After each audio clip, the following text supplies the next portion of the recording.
in a band. And while I am tremendously into Rush, I've been in 7 or 8 bands, and none of them have been Rush tribute bands or even played any Rush. I mean, we've kind of played Rush, and my present band we play In the Mood, but I don't consider that real Rush. That's Zeppelin Rush.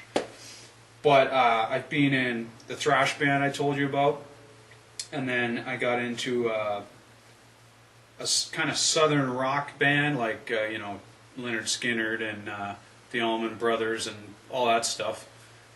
And then we changed the singer and the guitarist, so then we were going to do a sort of a hard rock, classic rock thing. We started playing a lot of Zeppelin tunes, and then one day the singer said, hey, why don't we do a Zeppelin tribute? So we turned it into a Zeppelin tribute band. We learned a bunch of songs, and we played at a bar every Thursday night doing the Zeppelin for an hour or whatever. And that was great, and that really built up my chops doing that.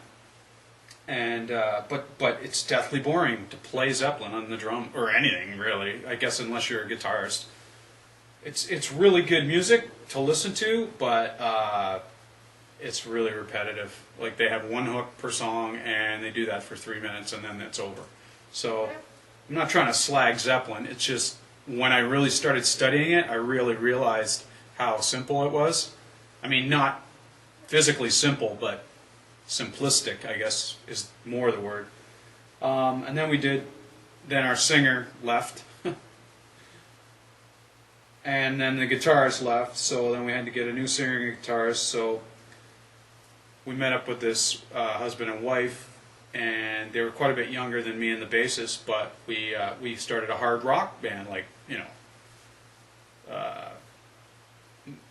Ozzy and, Alice in Chains and Pearl Jam, that kind of thing, grunge, 90s hard rock, 80s hard rock. Did that for about a year and a half. Then we did, then they decided, they wanted to get serious, and my bassist and I, Jim, we both have jobs and families and houses and things like that.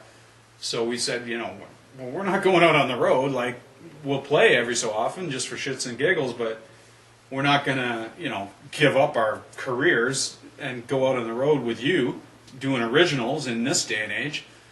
So they said, well, we want to do that. And I said, okay, well, we'll have to part company. So that's what happened. And then we, about 3 years ago, we did a classic rock, sort of like, the Stones, the Cult, 70s, 80s stuff, whatever, anyway, Aerosmith, that kind of thing. And then the recession hit, and a couple of the guys in our band, again, the guitarist and the singer, they both worked in that industry that, got hit really hard, so they had to kind of take care of business, and they didn't have time for the band or the money or the inclination to be serious. So again, Jim and I were on by ourselves, and now we have a new band, and we basically do all manner of music from the 60s to present.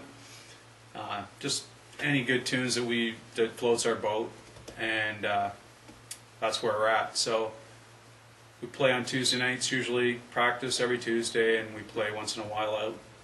We've got a gig coming up in April. And it's fun, it's just, like I said, it's not for money, we don't do it professionally, we just have a good time, and it's more gratifying to play with other people, because I remember the very first time I ever did it, it was like, wow, that actually did sound like Aerosmith, kind of, It's a neat feeling to be able to create music. The very first time I got that feeling is when I was in the high school band. I played the trombone for 4 years in high school, and we play a quite technical toccata and fugue or something, and it was like, wow, that sounds pretty good. And we did have a good band. We won all kinds of tournaments all over Ontario, and it was gratifying to be able to cooperate in such a way as to make music as a piece of the sum, And so, sure, play along to all your favorite albums and songs and everything and like that, but don't ever pass up an opportunity to play with other people. Even if it's just your friend who has a guitar and he knows one song, jam, just jam together. Because it's invaluable to get that experience. So that's the story, Morning Glory. I'm a Rush fan, but I'm a fan of music, good music. So there you have it. I'll see you in the next video.